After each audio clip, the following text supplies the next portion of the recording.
In 1965, Northwest 200. Yes, I finished third in the 350 class. Uh, I made a good start and I led the first lap till Church Corner. And Church Corner, it was a perfectly dry day, a lovely day. And when I went to Church Corner, I was in the lead. John Cripper was behind me. Tony Woodman, the American, was third. I approached Church Corner and I got a front wheel slide. Didn't know what caused it. My feet come off the footrests, absolutely out of control. I was as good as off, and I got it under control. It was just a bit of luck. And Cripper was behind me, and he said to me afterwards, he says, I was waiting to see where you were going to fall off till I got past you. But anyway, I managed to get her under control again, and I was still in the lead, went up on the Black Hill.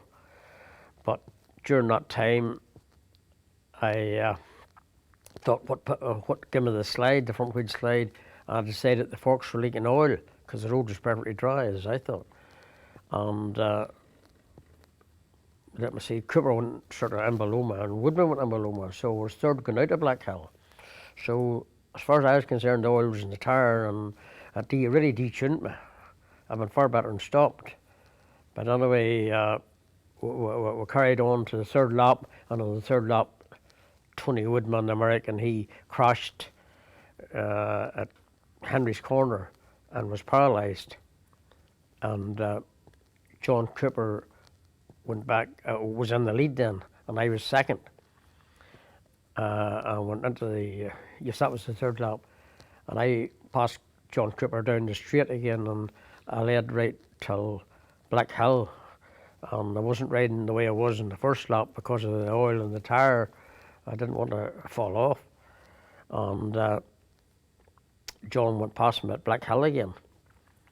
And with me riding slower and Tony Woodman out, John Cooper's speed in mine was a lot less, and we're eased up. And Dick and Billy and Ian McGregor and all the rest of them fitting on them all were all behind us. But Joe Ryan, I think I heard, give Ian the signal to get a move on. Ian wasn't with us just close enough, but he did get a move on, and on the last lap he caught us and passed us. Ian won the race. John Cripper was second, I was third, and Robin Fitton was fourth. And 2 seconds covered the four of us. Later in the day, I was at an entry in a 250 Honda, production Honda. And I was last away, made a bad start. I'd only started in one cylinder until I went into Henry's Corner, and it chimed in two cylinders then. I got round the corner, but I was absolutely lost. Went up along a prom. In those days, the race went through Port Stewart. There was the rest of them were all away, and I bunched them up away out of the town a bit. But anyway, there was a lot of power in the Honda, I have to say. And there was a space on the right-hand side, maybe 4 feet or so between that and the curb, and I headed for it. And I almost connected Bill Smith. I seen Bill Smith in front of me, but he pulled over because somebody was blocking him, and he pulled over unknowns. Didn't know I was coming up behind. There were no mirrors and these things. So we actually touched streamlinings, and I had to lean my body over to the right to miss Bill's elbows and things. I caught them sort of one by one and got past them all. Only Tommy Robb. Tommy Robb was riding a Works Baltaco. I only had one lap on the bike. I was only allowed to do one lap on the bike. I was told to do one lap and pull in, which exactly I did. I did what I was told. Anyway, I got going in the race, and I wasn't familiar with the bike. But on the last lap, Tommy was in the lead, and I caught him somewhere. and I was leading at Metropole on the last lap, but not by a big enough margin. I had a few 100 yards on him because Tommy was a much better rider than I was, and he actually outrode me around the bendy bit, around the shore road.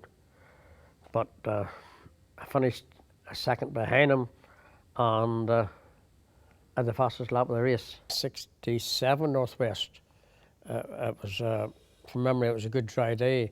I was in the second row of the grid, and Billy here, McCosh, was in the front row. And my bike started first time. I bumped it and I side saddled it, and Billy was still pushing. And my front wheel hit his left boot. Remember it well. I had to apply the brake, jammed the brake on, stalled my engine, and the rest of them got away. Got my bike going, and that was that. Away I went, but the boys were all away in front of me. And I come round in a very low position. I was 21st round the first lap. And when I went into the last lap, I was 7th. I got a signal, I was 7th. My brother Harry signalled me, I was 7th. So anyway, there was 4 riders down the straight after you go to Port Stewart. And the first one was Chris Conn on a Naramaki. I passed him. The next one was Dan Shorey on a Petty Norton. I passed him. The next one was Tom Dickey on a Norton, and Ron Langston on an AJS. And I passed the whole 4 of them, not very quickly, but 2 or 3 miles an hour. I had a lot, my bike was going well. And I was third from 7th at the pits. I was third at Milburn, and I was able to keep third place right back round to the finish. And I finished third. The race was won by Fred Stevens and Hannah Patton. Malcolm Uphill was second on the Norton, who was a very good rider, and I was third. But when I went up to the finish to get my prize, they wouldn't give me the third place. And I asked them why. They said you were a lap behind, and they didn't award third place at all that day. But 3 weeks after it, they sent me the third prize, but it was no good to me. But the 1960 Carrowdore was a very enjoyable race, and as it turned out to be, it was my first scratch win. I enjoyed it right enough, and as Billy says, he led 9.5 laps, but it was the last half lap that I wanted to lead, and it was, I suppose, thanks to Bobby Ferguson, who Billy had already passed, outbraked him, but Bobby decided that he wasn't going to let 2 young boys on 350s beat him.